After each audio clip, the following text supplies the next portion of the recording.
Hello, my name is Kat, and I am very excited to be your teacher today.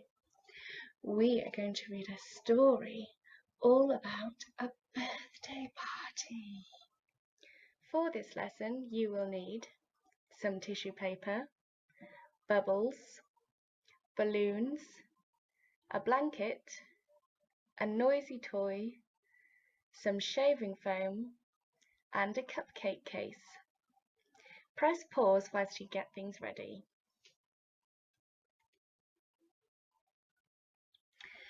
Let's get ready. Find a quiet, comfortable space away from distractions. Gather your resources and have them nearby, and make sure that you and your learner are comfortable. Press pause whilst you get everything ready. It's time to look, listen, and learn. Are you ready to read our story? The first time, I'll read through with some hints and tricks of things to try with your learner. The second time, I'll read through with minimal adult language for you to enjoy the story with your child. Once upon a time, there was a little girl called Lucy. Lucy loved birthday parties. Lucy loved to play all sorts of games. First, she liked to play Pass the Parcel. Now, I've just made a really simple Pass the Parcel with 2 layers of tissue paper and a small surprise inside, which could be suited to your learner depending on what they enjoy. I've just put some bubbles in here today because many of our learners enjoy bubbles. So this is a great activity for building up anticipation and for building up realization, which are really important engagement skills.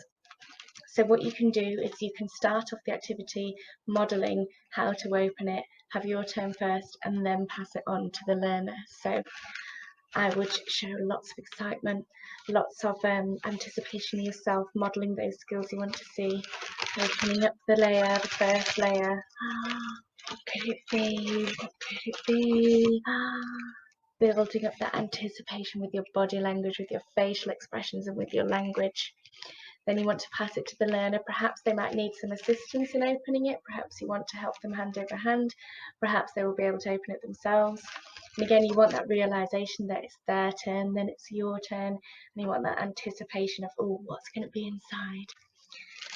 Then you get through the next layer. You can put as many layers as you want, depending on how long you think your learner will pay attention to the activity, how long you think you can span it out. Then on the inside, some exciting bubbles. And what you want to do is you then want to enjoy the activity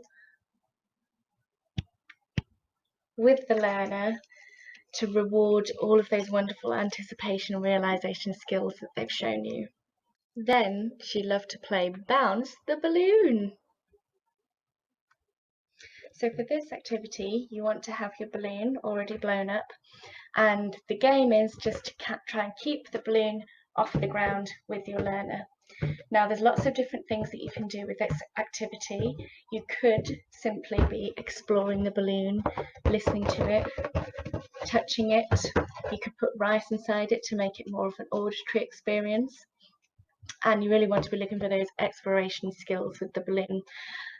The other thing that you could do is build a game out of it. So you're looking for persistence, that trying to reach for the balloon, trying to grab the balloon. Perhaps if your learner has more restricted physical movements, you might be able to play the game just with little hand movement, little foot movement, which you can then show a big response to, and obviously the balloon will move to even a small movement, which is ideal. With a learner who's maybe more physically able, you might be throwing the balloon. You might want to extend the game by then hiding the balloon, see if they can show some initiation to come and look for the balloon. And you want to be modelling with your body language and facial expressions how exciting the balloon is, how fun the game is to keep it off the floor. And you can keep this going as long as your learner is interested. You can pause the PowerPoint and just play with it for as long as you like to keep that engagement going. She really liked making balloon rockets and letting them fly all over the place. this activity is really great for realization and anticipation. So what we want to do is we want to get the balloon and blow it up, and again you can make an exciting dramatic moment out of this.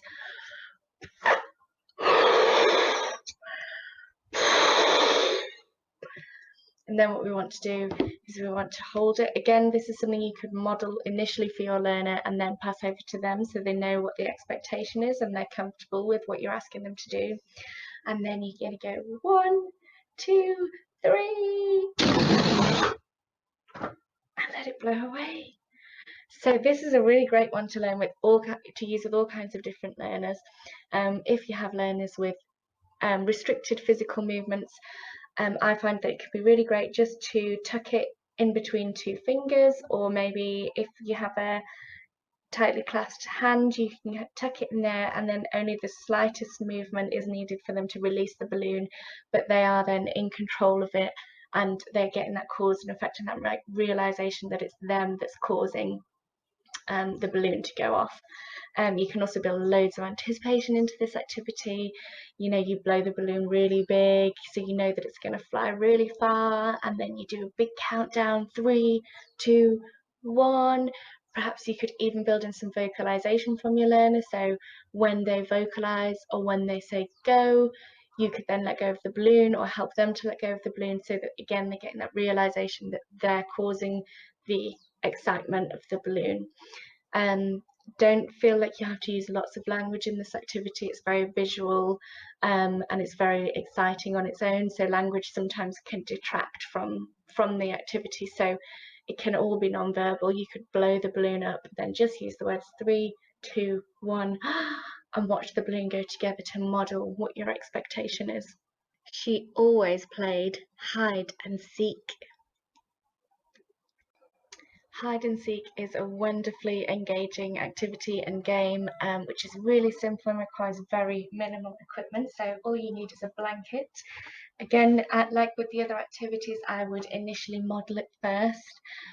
So all you would do is hide behind the blanket and then big reveal. And again, minimal language, all about the body language, the facial expressions, the excitement that you're getting out of the activity to help engage that pupil. Then what you want to do is you want to pass over the activity to the learner, see the extent to which they can lead it.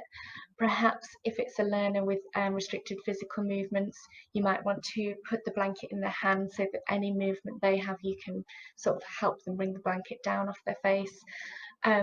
If it's a more ambulant learner, you might want to let them do it themselves. And what you're doing is you're building up that anticipation. You're waiting for them to pull the blanket down so that you can make a big fuss and a big excitement over them doing it so that they want to do it again. And again, that's building up that realization of I'm in charge of this activity. When I pull the blanket down, I get this wonderful reaction. So it's building that ownership, that cause and effect understanding. It's also great for initiation because it's all in their control. It's up to them when they pull the blanket off, or if they do pull the blanket off, or if they leave it on to be cheeky. And it's just a really nice, simple activity that has so many different layers. So it's worth giving it some time and exploring it with the learner. Again, pausing the PowerPoint. Don't feel pressured to move on to the next thing, because lots of learners really enjoy this activity and might want to spend a bit longer on it so that they can really go through those skills, so that they can really practice their realization and their initiation. So give the learner as much time as you think that they're going to enjoy it for. And she always won at musical statues. So again, musical statues is a really fun, simple game for you to enjoy with your learner. The first thing I would do is create a musical instrument or noisy toy of some kind. Perhaps you have a tambourine, a guitar, a drum, or something like that around the house. If you don't, it's fine. I've just found an old tin and filled it with some dried lentils, which makes a great rattler. Obviously, be careful that the lid doesn't come off and there's nothing that could go in the mouth, or that there's no choking hazards involved. And then what you do is you want to just pass on the ownership of the activity over to the learner. So once you've shown them how to use it, I would have a little dance, then pass it over to them, and each time they make the noise, you, as the cause and effect toy here, do a dance. Okay, the funnier, the better. And then when they stop, you're going to stop. And again, when they go, you're going to have a dance. Now, this is a lovely, lovely activity for exploration. They're exploring that cause and effect. They're exploring that they're in control of your actions, which many, many learners are going to find really funny and really entertaining.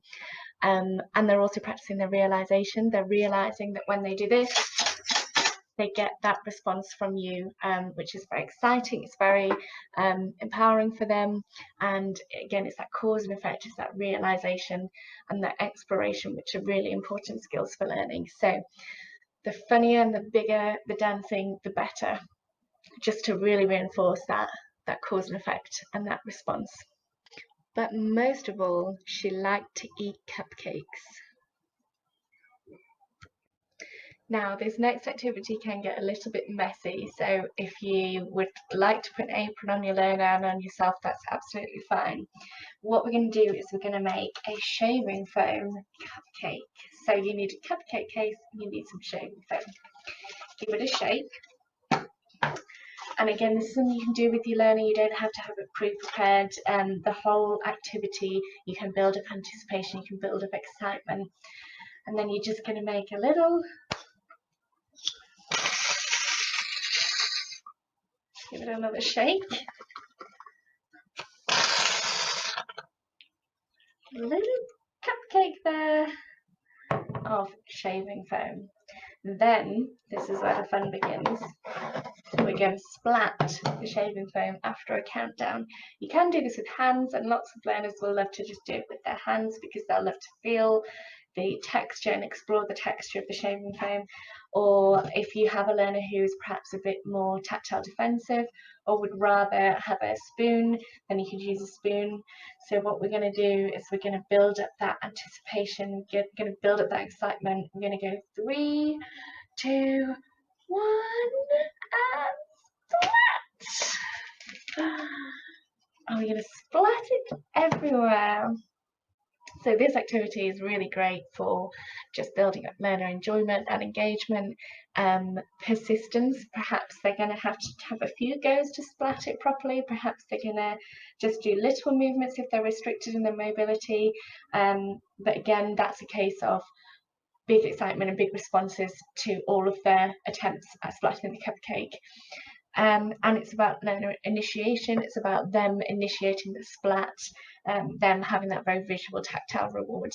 And once you've done it, you can give them lots of time to explore the shaving foam, to explore the splat. You can repeat the activity, you can just reshape it and do it again. It's a really good activity for early numbers. You could do 1, 2, 3 cupcakes and you could splat all 3 of the cupcakes. Again, you could use that vocalization from the learner of 3, 2, 1 and wait for them to initiate, wait for them to give you a vocalization before you splat or before they splat the cupcake. And it's all about finishing on a really fun, messy note, so that they want to come back to the next lesson because they remember how exciting it was. Now I'm going to read through the story with minimal adult language, just for you to enjoy and put in place all of the activities and resources that we've discussed. Once upon a time, there was a little girl called Lucy. Lucy loved birthday parties. Lucy loved to play all sorts of games. First, she liked to play Pass the Parcel.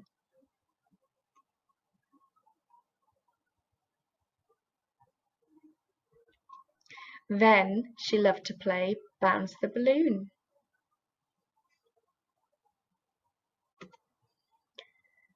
She really liked making balloon rockets and letting them fly all over the place.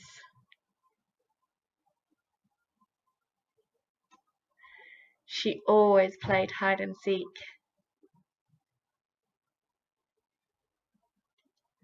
And she always won at musical statues.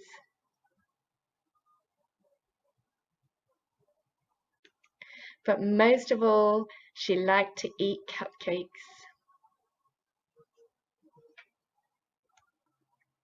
To make this story easier, minimize the language you are using with each slide and use keywords instead.